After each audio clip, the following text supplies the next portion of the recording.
MCQ number 44। MCQ number 44 में क्या लिखा है, the ratio between potential energy and total energy will be. अब सिंपल आपसे क्या पूछा है कि पोटेंशियल एनर्जी टू क्या बताओ, किसका रेशियो बताओ, पोटेंशियल एनर्जी और टोटल एनर्जी का क्या बताओ, रेशियो बताओ। आपको पता भी है, मैंने आपको ये रेशियो, ये शॉर्टकट किससे निकाला, पूरे रिलेशन से, कि टोटल एनर्जी क्या है माइनस ई और काइनेटिक एनर्जी आपके साथ प्लस ई, प्लस आपके साथ जो पोटेंशियल एनर्जी वो क्या है -2। आपसे क्या पूछा है कि पोटेंशियल एनर्जी और टोटल एनर्जी का रेशियो बताओ। तो बहुत ही सिंपल, आपने क्या करना है, सिंपल पोटेंशियल एनर्जी आपके साथ किसके इक्वल है, -2e डिवाइडेड बाई आपके साथ किन दोनों का रेशियो पूछा है, टोटल एनर्जी। टोटल एनर्जी किसके इक्वल है, -e। आप उन दो बड़े इक्वेशन को डिवाइड नहीं करोगे, टोटल एनर्जी का रिलेशन ये है, फिर काइनेटिक एनर्जी का पोटेंशियल एनर्जी का रिलेशन ये है -k² डिवाइडेड बाय Rn। इसी तरह टोटल एनर्जी का रिलेशन आपके साथ क्या है, ke² डिवाइडेड बाय 2Rn। आप इनको डिवाइड करोगे तो आपके साथ रेशियो इतनी आ जाएगी। मगर ये शॉर्टकट है, मैंने उसी से जो आपके रेशियो है, जो आपके टोटल रिलेशन से मैंने यही शॉर्टकट निकाला। तो यही को आप क्या करो, अपने याद करना है, total energy -e, kinetic energy plus e, plus फिर जो पोटेंशियल एनर्जी है वो क्या होगी, -2। तो सिंपल माइनस माइनस के साथ कैंसिल, ई के साथ कैंसिल, आपके साथ रेशियो क्या बन गया, 2:1। या आपको इस तरह भी लिख सकते हो कि 2/1। तो ऑप्शन कौन सा करेक्ट बन गया, ऑप्शन 2:1। ऑप्शन बी क्या है correct, 2:1। MCQ number 45, energy required to excite the hydrogen atom from ground state to second excited state.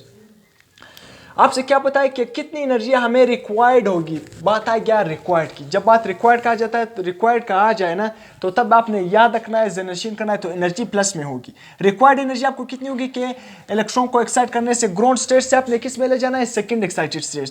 Second excited state में आपने ले जाना है। अब सेकेंड एक्साइटेड स्टेट का मतलब क्या है, सेकेंड एक्साइटेड स्टेट का मतलब ये है कि वहां पर शेल नंबर कौन सा है, 3। शेल नंबर कौन सा है, 3। सेकेंड एक्साइटेड स्टेट का मतलब ये है कि ग्राउंड स्टेट के बाद ये एक्साइटेड स्टेट, हम इस तरह नाम देते हैं, इसका मैं थोड़ा आपको कंसेप्ट दे दूं कि किस तरह ये क्या है, ग्राउंड स्टेट। ये क्या है, n = 1, n = 2, n = 3, n = 4। अब ये क्या है, ग्राउंड स्टेट। n = 1 इसको हम ग्राउंड स्टेट कहते हैं, n = 2 इसको हम क्या नाम देते हैं, फर्स्ट एक्साइटेड स्टेट। सही है, फर्स्ट एक्साइटेड स्टेट। और n = 2 इसको फर्स्ट एक्साइटेड स्टेट कहते हैं, n = 3 इसको क्या नाम देते हैं, सेकंड एक्साइटेड स्टेट, n = 4 इसको हम क्या नाम देते हैं, थर्ड एक्साइटेड स्टेट। तो इसलिए सेकंड एक्साइटेड स्टेट का मतलब ये है कि शेल नंबर आपके साथ कौन सा होगा, थर्ड। तो शेल नंबर थर्ड, आपको मैंने एनर्जी भी बताई थी। एनर्जी क्या बताई थी मैंने, मैं इसको मिटा रहा हूं। सही है, एनर्जी मैंने क्या बताई कि ग्राउंड स्टेट में एनर्जी क्या होगी, ग्राउंड स्टेट में एनर्जी आपको मैंने बताया था कि ग्राउंड स्टेट में एनर्जी -13.6 इलेक्ट्रॉन वोल्ट, जबकि सेकंड शेल में आपके साथ जो आप कह सकते हो कि फर्स्ट एक्साइटेड स्टेट या n = 2 सेकंड शेल की आपके साथ, अब मैंने बताया कि इलेक्ट्रॉन की एनर्जी सेकंड शेल में क्या होगी, -3.4 इलेक्ट्रॉन वोल्ट। इसी तरह थर्ड में क्या होगी, -1.5 इलेक्ट्रॉन वोल्ट। फोर्थ में क्या होगी, -0.85 इलेक्ट्रॉन वोल्ट। इसी तरह फिफ्थ पे -0 मतलब -0.5, फिर इसी तरह अप टू इन्फिनिटी आप जाते जाओगे। इसी इसके कुछ याद करो, यही 4-5 याद करो, यही तक क्या इंपॉर्टेंट है। आप सेकंड एक्साइटेड स्टेट, आपने इलेक्ट्रॉन को ग्राउंड स्टेट से सेकंड एक्साइटेड स्टेट में ले जाना है, मतलब थर्ड शेल में ले जाना है। तो वहां पर आपको कितनी एनर्जी रिक्वायर होगी, सिंपल यहाँ पर एनर्जी का डिफरेंस ले लो। फर्स्ट एक्साइटेड स्टेट की एनर्जी आपके साथ क्या है, -13.6 इलेक्ट्रॉन वोल्ट। सही है, जबकि ग्राउंड स्टेट की एनर्जी आपके साथ क्या है, -13.6 इलेक्ट्रॉन वोल्ट। और यहाँ पर जबकि आपके साथ n = 2, जबकि आपके साथ क्या है, थर्ड, n = 3, n = 3 का मतलब क्या है, सेकेंड एक्साइटेड स्टेट का मतलब क्या है, शेल नंबर 3। तो सिंपल इनका डिफरेंस ले लो, किसका डिफरेंस ले लो, -1.5 इलेक्ट्रॉन वोल्ट। सही है, मार्कर में चाहिए माइनस क्या करना है अपने, -1.5 इलेक्ट्रॉन वोल्ट, फिर माइनस एनर्जी आपने डिफरेंस लेना है। और ग्राउंड स्टेट की एनर्जी आपके साथ क्या है, -13.6 इलेक्ट्रॉन वोल्ट, -13.6 इलेक्ट्रॉन वोल्ट। तो जब आप माइनस माइनस क्या हो जाएगा, प्लस 13.6 इलेक्ट्रॉन वोल्ट और -1.5 इलेक्ट्रॉन वोल्ट। तो 30.6 से जब आप -1.5 करते हो तो ऑलमोस्ट आपके साथ आंसर क्या आएगा, +12.1 इलेक्ट्रॉन वोल्ट आपको क्या होगी, एनर्जी रिक्वायर्ड होगी जब आप क्या करोगे, किसी भी इलेक्ट्रॉन को ग्राउंड स्टेट से सेकंड एक्साइटेड स्टेट में ले जाओगे। सेकंड एक्साइटेड स्टेट का मतलब यह है कि उसको अपने थर्ड शेल में ले जाना है ग्राउंड स्टेट से, तो एनर्जी कितनी रिक्वायर्ड होगी, +12.1 इलेक्ट्रॉन वोल्ट। सिंपल आपने डिफरेंस लेना है। सी डिफरेंस क्या है, थर्ड शेल का और फर्स्ट ग्राउंड स्टेट का, या आप कह सकते हो कि सेकंड एक्साइटेड स्टेट का और फर्स्ट का डिफरेंस ले लो, इतनी ही एनर्जी आपको रिक्वायर्ड होगी। इतनी एनर्जी क्या होगी, रिक्वायर्ड होगी। क्या होगा, 12.1 इलेक्ट्रॉन वोल्ट आपका क्या होगा, करेक्ट ऑप्शन क्या होगा, 12.1 इलेक्ट्रॉन वोल्ट, ऑप्शन सी। इसके बाद MCQ number 46, as electron jump from lower to higher state. अब क्या लिखा है, लोअर, आपने यहाँ पर देखना है कि जब नीचे वाले शेल से ऊपर में जाए, लोअर टू हायर, लोअर से हायर स्टेट में जाए, the ionization energy and excitation energy will be respectively. आपसे क्या पूछा है कि एक्साइटेशन एनर्जी, आयोनाइजेशन और एक्साइटेशन एनर्जी क्या होगी रिस्पेक्टिवली। अब ये बहुत ही इंपॉर्टेंट वर्ड है। रिस्पेक्टिवली का मतलब क्या है, बिल तरतीब, आपने दोनों का तरतीब से बताना है। यहाँ पर पहले आयोनाइजेशन एनर्जी का बताना है, बाद में किसका बताना है, एक्साइटेशन एनर्जी का बताना है। जब इलेक्ट्रॉन क्या करे, लोअर से हायर में जाए, लोअर से हायर स्टेट में जाए, तो फिर वहां पर आयोनाइजेशन एनर्जी और एक्साइटेशन एनर्जी क्या होगी। ऑप्शन ए में क्या लिखा है, डिक्रीज, मतलब आयोनाइजेशन एनर्जी तरतीब से आपने बताना है, पहले आयोनाइजेशन एनर्जी फिर एक्साइटेशन एनर्जी। ऑप्शन ए में लिखा है डिक्रीज मतलब आयोनाइजेशन एनर्जी भी डिक्रीज होगी और एक्साइटेशन एनर्जी भी डिक्रीज होगी। ऑप्शन बी में क्या लिखा है कि डिक्रीज और इंक्रीज, मतलब आयोनाइजेशन एनर्जी डिक्रीज जबकि excitation energy increase. Option C में क्या लिखा है कि इंक्रीज दोनों क्या होंगे, इंक्रीज होगी। ऑप्शन डी में क्या लिखा है कि आयोनाइजेशन एनर्जी क्या होगी, इंक्रीज होगी, जबकि एक्साइटेशन एनर्जी क्या होगी, डिक्रीज। याद रखना, ये अपने इंपॉर्टेंट बात याद रखना है कि जब आप लोअर से हायर स्टेट में जाओगे, लोअर से हायर स्टेट में जाओगे तो याद रखना आयोनाइजेशन एनर्जी और एक्साइटेशन एनर्जी दोनों क्या होंगे, डिक्रीज। जब इलेक्ट्रॉन क्या करे, जंप करे लोअर शेल से, ये first shell, second shell, third shell, जब क्या करे इलेक्ट्रॉन क्या करे, लोअर से हायर शेल में जाए, लोअर से हायर शेल में जाए, तो याद रखना आयोनाइजेशन एनर्जी और साथ साथ में एक्साइटेशन एनर्जी क्या है, दोनों क्या होगी, डिक्रीज होगी। मैंने आपको बताया आयोनाइजेशन एनर्जी हम किस तरह क्या करते हैं, फाइंड करते हैं, प्लस ई नोड मतलब ग्राउंड स्टेट की energy divided by N square. तो क्या आएगी, एन स्क्वायर, मतलब आयोनाइजेशन एनर्जी क्या होगी, डिक्रीज होगी जब आप लोअर से हायर में जाओगे। जब एन क्या होगा, इंक्रीज, तो आयोनाइजेशन एनर्जी और एक्साइटेशन एनर्जी दोनों के दोनों क्या होंगे, डिक्रीज। तो ये आपने याद रखना। अगर मैं इस चीज को चेंज करूं कि electron jump from lower to higher, मतलब क्या करे जंप करे। अब यहां पर क्या लिखा है, लोअर टू हायर। अगर मैं कहूँ हायर टू लोअर, मतलब इलेक्ट्रॉन क्या करे, हायर शेल से लोअर में आए, फिर दोनों क्या होंगे, इंक्रीज। सही है, तो इस तरह भी आ सकते हैं और चेंज भी आ सकता है। इसके बाद MCQs number 47, orbital angular momentum is an integral multiple of. अब सिंपल क्या है कि आपके साथ जो ऑर्बिटल एंगुलर मोमेंटम है वो क्या है, इंटीग्रल मल्टीपल है किसका, NH डिवाइडेड बाई 2। बी में क्या लिखा है, NH डिवाइडेड बाई 2 पाई। सी में 2 पाई डिवाइडेड बाई NH। डी में क्या लिखा है, H डिवाइडेड बाई 5। तो आपको पता भी है कि एंगुलर मोमेंटम किसके इक्वल है, NH divided by 2 pi. Angular momentum को हम किससे रिप्रेजेंट करते हैं, L, और किसके इक्वल है, MVR किसके इक्वल है, ये NH डिवाइडेड बाई 2 पाई। ये आपको याद होना चाहिए ये रिलेशन। तो ऑप्शन कौन सा करेक्ट है, ऑप्शन बी करेक्ट है। MCQ number 48, what is the ratio between angular momentum of electron in second and third shell of hydrogen atom. आपसे क्या पूछा है कि एंगुलर मोमेंटम का रेशियो बताओ इलेक्ट्रॉन का, of electron in second and third shell. पहले इलेक्ट्रॉन क्या है, सेकंड शेल में, फिर थर्ड शेल में चला गया हाइड्रोजन एटम का। मतलब आप सिंपल इन दोनों का एंगुलर मोमेंटम बताओ कि जब इलेक्ट्रॉन पहले सेकंड शेल में था, बाद में थर्ड शेल में गया, तो आप सिंपल इनका एंगुलर मोमेंटम का रेशियो बताओ। तो यह सिंपल एंगुलर मोमेंटम का रेशियो, आपको यह फार्मूला याद होना चाहिए। एंगुलर मोमेंटम किसके इक्वल है, integral multiple of NH divided by 2 पाई। तो एंगुलर मोमेंटम किसके इक्वल है, एंगुलर मोमेंटम हम इसको L से रिप्रेजेंट करते हैं। एक लीनियर मोमेंटम है और एक एंगुलर मोमेंटम। लीनियर मोमेंटम किसके इक्वल है, linear momentum is equal to mv। Angular momentum किसके इक्वल है, mvr। सही है, तो L is equal to NH divided by 2 pi. आपको नजर आ रहा है कि n का मतलब क्या है, शेल, h हमारे साथ क्या है, प्लैंक्स कांस्टेंट, 2 भी क्या है, कांस्टेंट वैल्यू, मतलब एक डिजिट है, कांस्टेंट है, 5 भी क्या है, कांस्टेंट। तो याद रखना एंगुलर मोमेंटम का n के साथ, शेल के साथ कौन सा रिलेशन बन गया, डायरेक्ट रिलेशन। एंगुलर मोमेंटम का n के साथ कौन सा रिलेशन बन गया, डायरेक्ट रिलेशन बन गया।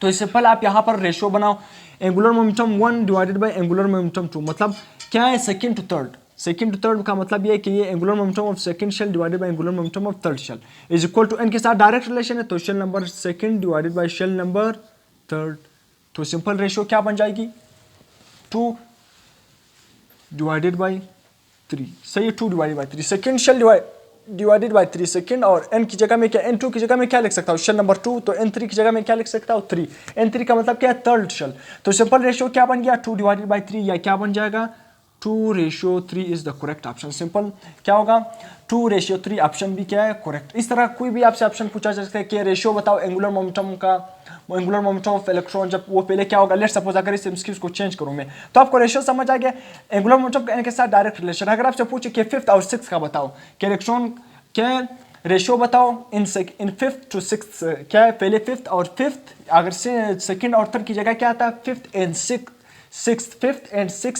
6th shell of hydrogen atom. तो सिंपल क्या है, 5th और 6th शेल क्या होगी, तो रेशियो क्या होगी, 5th और 6th, तो फिर 5 और 6, तो रेशियो फिर क्या बन जाएगी, 5 और 6, तो डायरेक्ट रिलेशन है, तो इसलिए रेशियो भी वही बन जाएगी। शेल का जो बिलतरतीब आपको साथ आंसर है, 1 to 3 हो सकता है, 1 to 4 हो सकता है, 2 to 1 हो सकता है, कोई भी रेशियो हो सकता है। तो इसलिए इसको आपने याद रखना है, एंगुलर मोमेंटम का इनके साथ डायरेक्ट रिलेशन है। तो आपने रेशियो ध्यान में रखना है, कोई भी आंसर, कोई भी शेल नंबर आ जाए तो आप रेशियो खुद बता सकते हो। MCQ number 49, in which shell of the electron in hydrogen atom will highest angular momentum. अब आपसे क्या पूछा कि किस शेल में, अगर आपको ये रेशियो समझ आए कि अभी मैंने आपको बता दिया एंगुलर मोमेंटम का n के साथ, n का मतलब क्या है, नंबर ऑफ शेल, क्या है, एंगुलर मोमेंटम का शेल के साथ डायरेक्ट रिलेशन है। अगर शेल नंबर इंक्रीज हो गया तो एंगुलर मोमेंटम भी क्या होगा, इंक्रीज होगा, यानी तो डायरेक्ट रिलेशन का मतलब ये है कि शेल नंबर इंक्रीज होगा तो एंगुलर मोमेंटम भी इंक्रीज होगा, शेल नंबर डिक्रीज होगा तो एंगुलर मोमेंटम भी क्या होगा, कम। अब यहाँ पर आपसे पूछा है कि in which shell of the electron or in hydrogen atom will highest angular momentum, कि इलेक्ट्रॉन किस शेल में होगा उसका एंगुलर मोमेंटम क्या होगा, हाईएस्ट होगा। तो सिंपल बहुत, यहाँ पर मैं इसको मिटा रहा हूँ, ये एनर्जी वाला रिलेशन अभी मैं मिटा रहा हूँ। एंगुलर मोमेंटम का n के साथ क्या है, डायरेक्ट रिलेशन है, बाकी प्लैंक्स कांस्टेंट और 2 पाई क्या है, कांस्टेंट वैल्यू। अब के शेल का मतलब क्या है, के का मतलब क्या है, के शेल वहां पर के कौन सा है, के शेल का मतलब क्या है, यहाँ पर फर्स्ट शेल, n यहाँ पर क्या है 1, एल शेल का मतलब क्या है, यहाँ पर n क्या है, एल शेल का मतलब क्या है 2, m शेल का मतलब है n क्या है, यहाँ पर 3, n शेल का मतलब क्या है, n क्या है 4। तो आप खुद बताओ किसका एंगुलर मोमेंटम ज्यादा होगा, कि इलेक्ट्रॉन किस शेल में होगा तो उसका एंगुलर मोमेंटम ज्यादा होगा। तो जाहिर सी बात है एंगुलर मोमेंटम का n के साथ शेल के नंबर के साथ क्या है, डायरेक्ट रिलेशन है। क्या, कौन से शेल में, फर्स्ट शेल में, सेकंड शेल में, थर्ड शेल में या फोर्थ शेल, एंगुलर मोमेंटम का शेल के साथ डायरेक्ट रिलेशन है। एंगुलर मोमेंटम का शेल के साथ क्या है, डायरेक्ट रिलेशन है। अगर शेल नंबर इंक्रीज हो गया तो एंगुलर मोमेंटम भी क्या होगा, इंक्रीज होगा। तो कौन सा ऑप्शन करेक्ट होगा, ऑप्शन डी क्या है, करेक्ट होगा, क्योंकि वो क्या है, एन सबसे ज्यादा इंक्रीज है। तो जिसका शेल नंबर इंक्रीज होगा, जो इलेक्ट्रॉन क्या होगा, हाईएस्ट, मतलब n = 4, मतलब क्या है, चौथे शेल, मतलब चौथा शेल क्या है, ज्यादा है, इसमें एंगुलर मोमेंटम क्या होगा, ज्यादा है। क्यों, क्योंकि एंगुलर मोमेंटम का शेल नंबर के साथ डायरेक्ट रिलेशन है। तो इसलिए ऑप्शन डी क्या है, करेक्ट 1। तो यहां तक आप इसका स्क्रीनशॉट ले सकते हो। उसके बाद हम क्या करेंगे, नेक्स्ट एमसीक्यूज क्या करेंगे, डिस्कस करेंगे। MCQs number 50, the minimum frequency for the Lyman series will be. अब यहां पर फिर से एक और एमसीक्यूज आ गया। इससे पिछले मैंने आपको मैक्सिमम फ्रीक्वेंसी बताने का तरीका भी बताया कि मैक्सिमम फ्रीक्वेंसी किस तरह किसी भी सीरीज का आप फाइंड कर सकते हो, maximum frequency, minimum wavelength, maximum wavelength, या तमाम तर मैंने आपको बताया भी। अब बारी आ गई मिनिमम फ्रीक्वेंसी। मैक्सिमम फ्रीक्वेंसी मैंने आपको बता दिया कि किसी भी सीरीज का आप मैक्सिमम फ्रीक्वेंसी किस तरह फाइंड कर सकते हो। तो मिनिमम फ्रीक्वेंसी भी क्या आसान है। अब आपसे क्या पूछो कि the minimum frequency for the Lyman series will be. अब आपने क्या फाइंड करना है, मिनिमम फ्रीक्वेंसी। तो ये तमाम तर शॉर्टकट आपने याद करना है, maximum frequency, minimum frequency, maximum wavelength, minimum wavelength, maximum to minimum wavelength का रेशो, या मिनिमम टू मैक्सिमम वेवलेंथ का रेशो, ये तमाम आपने याद करना है। तो अभी हमने क्या है, मिनिमम फ्रीक्वेंसी किसके लिए फाइंड करना है, लाइमन सीरीज के लिए क्या फाइंड करना है, मिनिमम फ्रीक्वेंसी। तो बहुत ही सिंपल, आपने क्या करना है मैंने आपको बताया कि यहाँ पर C = f लैम्डा, सही है। अब यह फार्मूला है, इससे हमने फ्रीक्वेंसी फाइंड करनी। अब यहाँ पर बात क्या है, आपको पता भी है कि एनर्जी का फ्रीक्वेंसी के साथ क्या है, डायरेक्ट रिलेशन। इसी तरह एनर्जी का वेवलेंथ के साथ कौन सा रिलेशन है, इनवर्स। तो एनर्जी और फ्रीक्वेंसी, अगर एनर्जी बढ़ गई तो फ्रीक्वेंसी भी बढ़ जाएगी, जबकि एनर्जी और फ्रीक्वेंसी दोनों का वेवलेंथ के साथ इनवर्स रिलेशन। अब आपने मिनिमम फ्रीक्वेंसी बतानी है, कम से कम फ्रीक्वेंसी बतानी है, मतलब वेवलेंथ अगर मिनिमम फ्रीक्वेंसी होगी ना तो वेवलेंथ क्या आएगा, मैक्सिमम। मिनिमम फ्रीक्वेंसी का मतलब ये है कि मैक्सिमम वेवलेंथ, मिनिमम फ्रीक्वेंसी का मतलब ये है मैक्सिमम वेवलेंथ। अब यहाँ पर मैं फार्मूले में आपको frequency = C divided by lambda. आपने क्या फाइंड करना है, मिनिमम फ्रीक्वेंसी। क्या, मिनिमम फ्रीक्वेंसी। तो फ्रीक्वेंसी और वेवलेंथ का कौन सा रिलेशन है? इनवर्स रिलेशन है। तो यहाँ पर ये वेवलेंथ कौन सा होगा? मैक्सिमम वेवलेंथ होगा। आप ये किसके लिए फाइंड कर रहे हो? ये फ्रीक्वेंसी लाइमन सीरीज के लिए फाइंड कर रहे हो। तो यहाँ पर आप जो लेमडा पुट करोगे वो क्या करोगे? मैक्सिमम वेवलेंथ पुट करोगे। किसका? लाइमन सीरीज के लिए। ये मैंने आपको बताया कि मैक्सिमम वेवलेंथ हम किस तरह फाइंड करें। तो समझ आ गया आपने? मिनिमम फ्रीक्वेंसी फाइंड करनी है तो formula is equal to C divided by lambda. तो फ्रीक्वेंसी और वेवलेंथ में इनवर्स रिलेशन। अगर आपने फ्रीक्वेंसी मिनिमम क्या करना है? फाइंड करना है। तो यहाँ पर जो वेवलेंथ होगा वो क्या होगा? मैक्सिमम होगा। वो क्या होगा? मैक्सिमम। तो बहुत ही सिंपल। सबसे पहले मैं क्या करता हूँ? मैक्सिमम वेवलेंथ किसके लिए फाइंड करता हूँ? मैक्सिमम वेवलेंथ लाइमन सीरीज के लिए फाइंड करता हूँ। अभी मैं इसको यहाँ पर आपको मैंने मैक्सिमम वेवलेंथ का फार्मूला पढ़ाया था कि मैक्सिमम वेवलेंथ का एक शॉर्टकट मैंने आपको बताया था कि पी स्क्वेयर प्लस पी इसका whole square divided by 2p plus 1 multiply by R. सही है। अब यहाँ पर लाइमन के लिए क्या? लाइमन सीरीज के लिए p क्या है? 1 है। यानी तो 1 प्लस 1 का स्क्वायर भी 1 होता है, whole square divided by 2p। वो लाइमन के लिए p क्या है? लाइमन फर्स्ट सीरीज है ना। लाइमन के लिए p क्या है? 1। तो 2 को p से मल्टीप्लाई करो 1, तो और 1 प्लस 1 क्या बन जाएगा? सिंपल 2 प्लस 1, या फिर क्या? 2 plus 1 plus multiply by R. सही है, मल्टीप्लाई बाई आर। सिंपल क्या बन जाएगा? 1 प्लस 1 2, तो 2 का square 4 divided by 3 R, 4 divided by 3 R. सही। तो ये क्या है? Maximum wavelength for Lyman series. आपने लाइमन सीरीज के लिए मैक्सिमम वेवलेंथ ये क्या कर ली? फाइंड कर ली। मैक्सिमम वेवलेंथ क्या कर ली? फाइंड कर ली। अब यहां पर आपने क्या करना है? मैक्सिमम वेवलेंथ यहां पर आपसे सिंपल क्या है? इसको आपने हल करना है कि 4 डिवाइडेड बाई 3। आपको मैंने बताया था कि 4 डिवाइडेड बाई 3 को अलग लिख लो। आर क्या है? आर नीचे आ रहा है, तो 1 डिवाइडेड बाई आर। इसको मैं इस तरह भी लिख सकता हूँ ना, इसको मैं इस तरह लिख सकता हूँ। ये क्या है? इस एमसीक्यू से अलग है। 4 डिवाइडेड बाई 3 ये क्या है? 4 डिवाइडेड बाई 3 आर। तो इसको मैं इस तरह लिख सकता हूँ 4 divided by 3 multiply by 1 divided by R. मैंने आपको बताया 1 डिवाइडेड बाई आर। आर क्या है? Rydberg constant. इसकी वैल्यू क्या है? 1.097 मल्टीप्लाई बाई 10 पावर प्लस 7। इसको मैंने आपको बताया कि जब आप 1 को आर से डिवाइड करते हो तो आपके साथ क्या आता है? 91। अप्रोक्सीमेशन से क्या है? 91 नैनोमीटर। ये मैंने आपको डायरेक्ट कैलकुलेशन बताई थी कि जब आप 1 को आर रेडबर्ग से डिवाइड करते हो तो क्या आता है? 91 नैनोमीटर। तो इसको आपको याद होना चाहिए, तो आपका फार्मूला आसान होगा। तो 4 को 91 से 91 नैनोमीटर, तो 4 को 91 से मल्टीप्लाई करो, फिर 3 से डिवाइड करो, आपके साथ अप्रोक्सीमेटली क्या आएगा? 120 नैनोमीटर। 120 नैनोमीटर आपके साथ क्या गया? Wavelength 120 nanometre. क्या? 120 नैनोमीटर अप्रोक्सीमेशन से मैंने हल की, तो 120 नैनोमीटर क्या गया आपके साथ? वेवलेंथ आ गया। सही है। अब ये मैक्सिमम वेवलेंथ इस तरह, ये 4 डिवाइडेड बाई 3 आर भी क्या है? लाइमन के लिए मैक्सिमम वेवलेंथ है। या 4 डिवाइडेड बाई 3 आर किसके इक्वल है? 120 नैनोमीटर। आपने इसकी वैल्यू बता दी। सही है। 4 divided by 3 is equal to 120 nanometre, दोनों सेम है। अब आपने 120 को यहाँ पर पुट कर देना, लाइमन मैक्सिमम की जगह 120 पुट कर देना, आपके साथ सिंपल आंसर आ जाएगा। तो यहाँ पर मैं लिख रहा हूँ सी, स्पीड ऑफ लाइट की वैल्यू क्या है? 3 multiply by 10 power plus 8 divided by ये लेमडा मैक्सिमम, इसको मैं स्मॉल लिख रहा हूँ। लेमडा मैक्सिमम की वैल्यू क्या आई थी? 120 नैनो का मतलब क्या है? 10 पावर -9। सही है। अब इसको मैं थोड़ा इसको मिटा रहा हूँ। सही, इसको अभी मैं मिटा रहा हूँ। यहाँ पर मैं सोल्यूशन करने के लिए इस जगह को मिटा रहा हूँ। तो सिंपल 9 ऊपर जाएगा, -9 है ना, तो ये ऊपर जाएगा प्लस में हो जाएगा। 9 प्लस 8 क्या हो जाएगा? सिंपल 17। सही है, 17। तो 3 divided by 120 multiply by 10 power क्या बन जाएगा? 17 प्लस 17। अब 3 को 120 से डिवाइड करो, 3 1 जार 3, 3 4 जार 12, क्या गया? 40। क्या गया? 40। तो सिंपल यहाँ पर आप इसको इस तरह भी लिख सकते हो कि 10 पावर प्लस 17 डिवाइडेड बाई क्या आ रहा है? 40। तो 40 को मैं इस तरह भी लिख सकता हूँ 4 मल्टीप्लाई बाई 10 पावर प्लस 1 ना, 4 मल्टीप्लाई बाई 10 पावर प्लस 1। ये प्लस 1 10 पावर प्लस 1 ऊपर जाएगा, क्या हो जाएगा? माइनस। तो सिंपल जब माइनस हो जाएगा तो यहाँ पर पावर क्या हो जाएगी? कम हो जाएगी। पावर क्या हो जाएगी? पावर क्या हो जाएगी? यहाँ पर 17 की बजाय क्या बन जाएगी? 16 बन जाएगी। सही है, 16 बन जाएगी। तो 10 पावर 16 डिवाइडेड बाई 4 तो इसको आप किस तरह, अब यहाँ पर जगह कम हो गया तो इसको मैं यहाँ पर लिख रहा हूँ। सही है, मैंने जगह कम छोड़ा तो इसलिए अभी मैं इसको यहाँ पर लिख रहा हूँ। इसको मैं इस तरह भी लिख सकता हूँ 1 divided by 4 multiply by 10 power plus 16। सही है।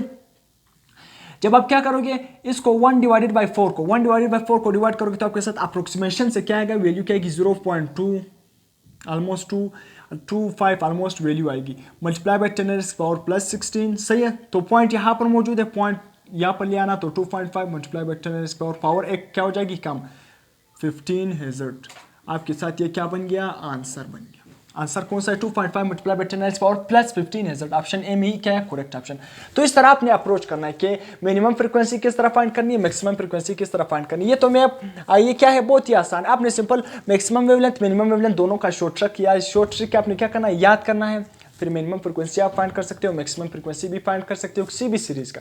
तो समझ आ गया मिनिमम फ्रीक्वेंसी लाइमन सीरीज का क्या है, मिनिमम फ्रीक्वेंसी आपने फाइंड करनी है तो C divided by lambda. Lambda क्या पुट कर देना है मैक्सिमम, क्योंकि फ्रीक्वेंसी और लेमडा के साथ कौन सा रिलेशन है इनवर्स, दोनों में इनवर्स रिलेशन। अगर आपने मिनिमम फ्रीक्वेंसी फाइंड करनी है तो लेमडा कौन सा पुट करना होगा मैक्सिमम पुट करना होगा। लेमडा मैक्सिमम क्या क्या लाइमन सीरीज के लिए क्या आता है 4 डिवाइडेड बाई 3 आपने शॉर्ट ट्रिक से यूज किया करते हुए 4 डिवाइडेड बाई 3 तो 4 डिवाइडेड बाई 3 भी किसके इक्वल है 120 नैनोमीटर से। ये मैक्सिमम वेवलेंथ क्या है लाइमन सीरीज के।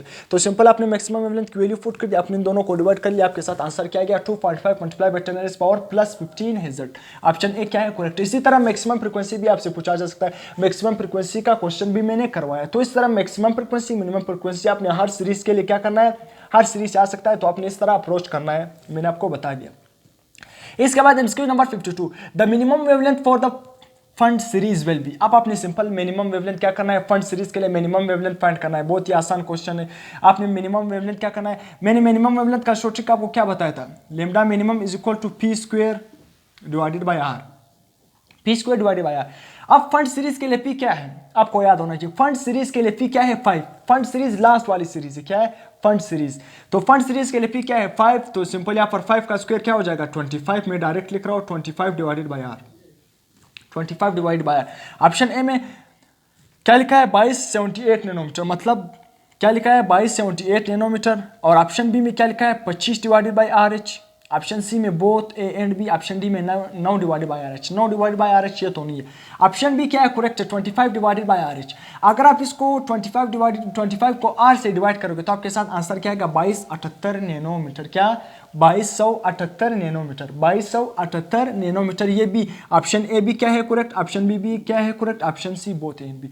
अब 25 डिवाइडेड बाय आर इसको आप किस तरह हल करोगे, मैंने आपको बताया कि 25 को अलग लिख देना, आर क्या नीचे आ रहा है तो इसको मैं 1 डिवाइडेड बाय आर इस तरह भी लिख सकता हूं। मैंने आपको बताया 1 डिवाइडेड बाय आर किसके इक्वल है, इसको आपने याद करना है। 1 डिवाइडेड बाय आर क्या है, 1 डिवाइडेड बाय आर किसके इक्वल है 91 नैनोमीटर, 91 नैनोमीटर। तो जब आप 25 को 91 नैनोमीटर से मल्टीप्लाई करोगे तो आपके साथ क्या आएगा 2278 नैनोमीटर। तो इतना आसान है। तो इसलिए मैक्सिमम वेवलेंथ क्या है 2278 nanometre Pfund series, sorry minimum wavelength क्या है 2278 नैनोमीटर या 25 डिवाइडेड बाय आर एच क्या है minimum wavelength for Pfund series के लिए। इसके बाद MCQ number 53 the Feston series in the region of. अब फेस्टन सीरीज किस रीजन में आ रहा है, तो सिंपल ये तो बहुत आसान क्वेश्चन है। फेस्टन सीरीज इन्फ्रारेड में आ रही है सही है। बाकी लाइमन सीरीज अल्ट्रावायलेट में आ रही है, जो बाल्मर सीरीज है ये विजिबल में आ रही है, एक्सरेज कोई भी रीजन में नहीं आ रहा है, कोई भी सीरीज एक्सरे के रीजन में नहीं आ रहा है। MCQ number 54 as electron jump from, दो बार मैंने फ्रॉम लिखा, as electron jump from lower to higher state. जब इलेक्ट्रॉन क्या करे लोअर से हायर स्टेट में जाए, मतलब नीचे वाले शेल से ऊपर वाले शेल में जाए। The radius and velocity respectively, radius और वेलोसिटी क्या होगी। ऑप्शन ए में इंक्रीज डिक्रीज। अब यहाँ पर मैं सबसे इसको अभी मैं मिटा रहा हूँ सही। आपने क्या बताना है कि जब इलेक्ट्रॉन क्या है इलेक्ट्रॉन जंप करे लोअर से, बात दोनों का वेलोसिटी और रेडियस बताना है। जब इलेक्ट्रॉन क्या है नीचे वाले ऊपर वाले, नीचे शेल से ऊपर वाले में जाए, क्या है लोअर से हायर में जाए, तो रेडियस और वेलोसिटी क्या होगी रिस्पेक्टिवली, मतलब तरतीब से बताना है, पहले रेडियस फिर वेलोसिटी का सही है। यहां पर आपने क्या करना है, अब आप मैं आपको एक फार्मूला बता 2π वेलोसिटी किसके इक्वल है, velocity 2π ke square divided by NH। मैंने आपको बताया कि जब आप फर्स्ट n क्या हो 1, क्या पहले शेल के लिए अगर आप वेलोसिटी फाइंड करोगे किसी भी इलेक्ट्रॉन का तो ये क्या आएगा आपके साथ 2.19 multiply by 10 power plus 6 metre पर सेकेंड। तो इसके लिए हमने एक शॉर्टकट भी क्या किया, तो इसको हम इस तरह भी लिख सकते हैं कि किसी भी शेल में अगर आपने वेलोसिटी फाइंड करनी है इलेक्ट्रॉन की तो क्या आएगा v1 divided by divided by n। तो ये फार्मूला v1 का मतलब क्या है 2.19 मल्टीप्लाई बाई 10 पावर प्लस 6। इसको यहाँ पर पुट कर देना है, कोई भी शेल आए, दूसरा शेल, तीसरे शेल, चौथे शेल में अपने इलेक्ट्रॉन की वेलोसिटी फाइंड करना। तो इस तरह शॉर्टकट से आप भी क्या कर सकते हो फाइंड कर सकते हो। तो Vn is equal to v1 divided by n, क्योंकि फर्स्ट शेल के लिए आपके साथ ये वैल्यू आ गई तो सेकंड शेल जिस तरह हमने रेडियस के लिए, ये शॉर्टकट क्या है आपने फाइंड करना है किसी भी शेल में इलेक्ट्रॉन की वेलोसिटी को फाइंड करने के लिए। तो वेलोसिटी v1 आपके साथ क्या है ये, अब n यहाँ पर कोई भी आ सकता है। तो एक बात आपको समझ आएगी कि वेलोसिटी का n के साथ नंबर ऑफ शेल एन का मतलब क्या है, एन किसको रिप्रेजेंट कर रहा है, शेल नंबर को। तो वेलोसिटी का शेल के साथ क्या है, इनवर्स रिलेशन। ये बात आपको समझ आ गई। अब रेडियस का फार्मूला क्या है कि रेडियस एन, हमने एक फार्मूला ड्राइव किया था कि radius is equal to n square multiply by 0.05 nanometre. अगर आप क्या करोगे, इसको यहाँ पर एन की जगह क्या पुट करोगे, फर्स्ट शेल के लिए, तो फिर भी वन का स्क्वायर क्या होता है 1, तो 1 को 0.05 नैनोमीटर से मल्टीप्लाई करो तो फिर भी वही वैल्यू होगी। तो हमने यहाँ पर एक शॉर्टकट ड्राइव किया था कि R n is equal to n square R1 सही, R1, क्योंकि R1 के लिए यही वैल्यू आ रही। तो यहाँ पर अगर आपने R2 फाइंड करना है तो सिंपल, यहाँ पर क्या दूसरे शेल के लिए आपने रेडियस फाइंड करना है तो n की जगह 2 3, तो आपको नजर आ रहा है ये हमने इस तरह शॉर्टकट फार्मूला, ये आपको पता भी है, सही है। अब सिंपल यहाँ पर वेलोसिटी का नंबर मतलब शेल के साथ एन किसको रिप्रेजेंट कर रहा है, नंबर ऑफ शेल। तो वेलोसिटी का एन के साथ इनवर्स रिलेशन और रेडियस का एन के स्क्वायर के साथ डायरेक्ट रिलेशन। तो जिसका जहां पर डायरेक्ट रिलेशन आ रहा है, यहाँ पर क्या आ रहा है, डायरेक्ट रिलेशन। तो एक बात तो कंफर्म है कि रेडियस जब आप लोअर से हायर में जाओगे, किससे लोअर से हायर में जाओगे, यहाँ पर क्या लिखा है वी का एन के साथ इनवर्स रिलेशन और आर का एन के स्क्वायर के साथ डायरेक्ट रिलेशन। आपने इनवर्स और डायरेक्ट रिलेशन आपने अभी यहाँ पर याद करना है। अब यहाँ पर सिंपल ऑप्शन ए और बी, ऑप्शन ए को देखते हैं, इंक्रीज डिक्रीज, मतलब रेडियस क्या होगा इंक्रीज, जबकि वेलोसिटी क्या होगी डिक्रीज। ऑप्शन बी में क्या लिखा है डिक्रीज इंक्रीज, ऑप्शन सी में इंक्रीज इंक्रीज, ऑप्शन डी में डिक्रीज डिक्रीज। मुझे कौन सा ऑप्शन लग रहा है करेक्ट, ऑप्शन ए करेक्ट लग रहा है। क्यों, रेडियस इंक्रीज होगा, रेडियस क्या होगा इंक्रीज होगा। अगर यहाँ पर सेकंड चलाएगा, थर्ड चलाएगा, फोर्थ चलाएगा, तो रेडियस क्या होगा इंक्रीज। जब आप लोअर से हायर में जाओगे, ये तमाम रिलेशन आपने याद करना है। जब आप आपका इलेक्ट्रॉन लोअर से हायर में जाएगा तो आपका रेडियस क्या होगा इंक्रीज, जबकि आपकी वेलोसिटी क्या होगी डिक्रीज। उस इलेक्ट्रॉन की वेलोसिटी क्या होगी डिक्रीज होगी। ये आपने सिंपल याद करना है। Option A the correct one, increase decrease.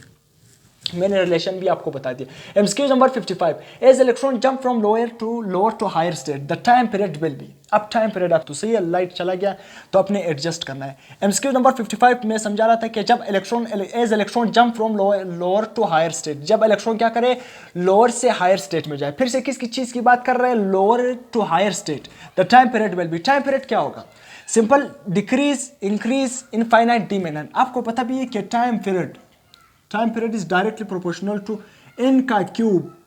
Time period का n के क्यूब के साथ डायरेक्ट रिलेशन है, ये भी आपसे पूछा जा सकता है। जबकि रेडियस का n के स्क्वायर के साथ डायरेक्ट रिलेशन है और वेलोसिटी का n के साथ सिंपल इनवर्स रिलेशन, जबकि टाइम पीरियड का n के क्यूब के साथ डायरेक्ट रिलेशन। तो जब आप लोअर से हायर में जाओगे, याद रखना आपका टाइम पीरियड क्या होगा इंक्रीज, आपका टाइम पीरियड क्या होगा increase. Option B is the correct one, सही है। इसके बाद एमसीक्यू नंबर 56, एमसीक्यू नंबर 56 में क्या द मिनिमम, क्या सिंपल द मिनिमम, यहाँ पर आप लिख लो यानी C the minimum potential required to excite the atom from ground state to the first excited state. आपको ये बात अभी समझ आना चाहिए कि फर्स्ट एक्साइटेड स्टेट का मतलब क्या है, शेल नंबर कौन सा होगा दूसरा। सेकंड एक्साइटेड स्टेट का मतलब है शेल नंबर तीसरा। थर्ड एक्साइटेड स्टेट का मतलब है शेल नंबर चौथा। तो अभी आपने इसे कंफ्यूज नहीं होना है कि फर्स्ट एक्साइटेड स्टेट का मतलब क्या है, n is equal to 1। No, first excited state का मतलब क्या है, n इज इक्वल टू 2। ये मैंने बार बार आपको बताया भी है। फर्स्ट एक्साइटेड स्टेट के लिए क्या होगा पोटेंशियल, क्या होगा सिंपल मिनिमम पोटेंशियल। अब यहाँ पर ऑप्शन ए में 13.6 इलेक्ट्रॉन वोल्ट, ऑप्शन बी में 3.4 इलेक्ट्रॉन वोल्ट, ऑप्शन सी में -3.4 इलेक्ट्रॉन वोल्ट, ऑप्शन डी में 3.4 इलेक्ट्रॉन वोल्ट, डी में क्या है 3.4 इलेक्ट्रॉन वोल्ट। तो सिंपल आपने क्या करना है, अगर आपसे क्या, अब यहां पर आपने वर्डिंग पर गौर करना है कि आपसे क्या पूछा है, पोटेंशियल पूछा है, क्या पोटेंशियल पूछा है। तो आपके साथ पोटेंशियल क्या होगी, कितना पोटेंशियल रिक्वायर्ड होगा जब आप ग्राउंड स्टेट से इसको क्या करोगे फर्स्ट एक्साइटेड स्टेट में ले जाओगे। तो एक बात है कि आपको रिक्वायर्ड है, पोटेंशियल रिक्वायर्ड है, तो पोटेंशियल क्या होगा प्लस में होगा, पोटेंशियल क्या होगा प्लस में। रिक्वायर्ड आपके साथ कितना रिक्वायर्ड होगा जब आप उसको ग्राउंड स्टेट से फर्स्ट एक्साइटेड स्टेट में ले जाओगे। तो एक बात आपको कंफर्म है कि ये क्या है प्लस में, पोटेंशियल क्या है प्लस में होगा, पोटेंशियल क्या होगा प्लस में होगा, ये माइनस में नहीं होगा। तो अब ऑप्शन में कौन सा करेक्ट होगा, 3.4 electron volt minus plus 3.4 volt. यहाँ पर इलेक्ट्रॉन वोल्ट है, यहाँ पर ऑप्शन बी में क्या लिखा है 3.4 volt, not electron volt. Option D में क्या लिखा है 3.4 इलेक्ट्रॉन वोल्ट। अब स्टूडेंट क्या करेंगे, आपसे क्या पूछा है पोटेंशियल, आपने याद रखा पोटेंशियल का यूनिट क्या है वोल्ट। तो simple second excited state, sorry first excited state का मतलब क्या है, n इज इक्वल टू 2। मैंने आपको बताया भी था कि सेकंड शेल के लिए आपके साथ एनर्जी क्या होगी। वैसे अगर टोटल एनर्जी की बात करोगे सेकंड शेल के लिए क्या होगी, फर्स्ट शेल के लिए -13.6 इलेक्ट्रॉन वोल्ट, सेकंड शेल के लिए क्या थी -3.4 इलेक्ट्रॉन वोल्ट। मैं टोटल एनर्जी की बात नहीं कर रहा हूँ, यहाँ पर आप सिंपल टोटल एनर्जी में बता रहा हूँ कि टोटल एनर्जी सेकंड शेल की क्या थी -3.4 इलेक्ट्रॉन वोल्ट। मगर एमसीक्यूज में आपसे टोटल एनर्जी नहीं पूछा है, पोटेंशियल पूछा है। तो पोटेंशियल क्या होगा प्लस 3.4 इलेक्ट्रॉन वोल्ट या वोल्ट, पोटेंशियल क्या होगा? नो, पोटेंशियल इलेक्ट्रॉन वोल्ट नहीं, पोटेंशियल का यूनिट इलेक्ट्रॉन वोल्ट नहीं है, इलेक्ट्रॉन वोल्ट एनर्जी का यूनिट है, सबसे छोटा यूनिट। तो यहाँ पर 3.4 volt is the correct, plus 3.4 volt. अगर आपने आपको पता भी है, इसको अभी मैं मिटा रहा हूँ। सी इसको अगर आपने क्या करना है, पोटेंशियल फाइंड करना है, तो पोटेंशियल का फार्मूला आपके साथ क्या था कि पोटेंशियल V क्या है यहाँ पर, potential is equal to E x का मतलब क्या है, excitation energy divided by E. ये आपके साथ फार्मूला है पोटेंशियल को फाइंड करने के लिए। आपके साथ एक्साइटेशन एनर्जी क्या है, एक्साइटेशन एनर्जी आपके साथ क्या है, 3.4 इलेक्ट्रॉन वोल्ट। सही है, लेट्स सपोज ये एक्साइटेशन एनर्जी क्यों सही है, 3.4 इलेक्ट्रॉन वोल्ट सेकंड शेल की सही है। एक्साइटेशन एनर्जी यहाँ पर प्लस में, पोटेंशियल क्योंकि रिक्वायर्ड तो यहाँ पर प्लस में आपने लिखना है। 3.4 इलेक्ट्रॉन वोल्ट डिवाइडेड बाई ई, ई के साथ क्या हो गया, कैंसिल, सिंपल 3.4 वोल्ट आपके साथ क्या बन गया, पोटेंशियल। तो पोटेंशियल सिंपल क्या है, 3.4 वोल्ट। मैंने फिर क्या कहा, इलेक्ट्रॉन वोल्ट, मेरे मुंह पे ये क्या हो गया, अब मैं बार बार क्या कह रहा हूँ, इलेक्ट्रॉन वोल्ट कह रहा हूँ। पोटेंशियल क्या होगा, 3.4 वोल्ट सेकंड, मतलब फर्स्ट एक्साइटेड स्टेट के लिए। तो अपने बोल्डिंग पर गौर करना है, बहुत छोटे छोटे एमसीक्यू से इंसान गलती कर सकता है। तो पोटेंशियल पूछा है, अक्सर रीजन क्या है कि second shell, first excited state का मतलब है सेकंड शेल, तो 3.4 इलेक्ट्रॉन वोल्ट। नो, वो एनर्जी अगर टोटल एनर्जी की बात करता फिर तो क्या था, -3.4 इलेक्ट्रॉन वोल्ट। अगर वो काइनेटिक एनर्जी की बात करता, काइनेटिक एनर्जी की बात करता तो फिर वो प्लस 3.4 इलेक्ट्रॉन वोल्ट। अब यहाँ पर पोटेंशियल की बात कर रहे हैं, तो पोटेंशियल क्या होगा, प्लस 3.4 वोल्ट। आपने हर बात को, एमसीक्यूज को क्या करना है, एक दो बार स्टेटमेंट को पढ़ लेना है, तो ऑप्शन की तरफ नहीं जाना है, पहले एक दो बार स्टेटमेंट को पढ़ लो फिर ऑप्शन की तरफ जाओ। तो यहाँ तक आप इसका स्क्रीनशॉट ले सकते हो, उसके बाद हम नेक्स्ट एमसीक्यूज क्या करेंगे, डिस्कस करेंगे।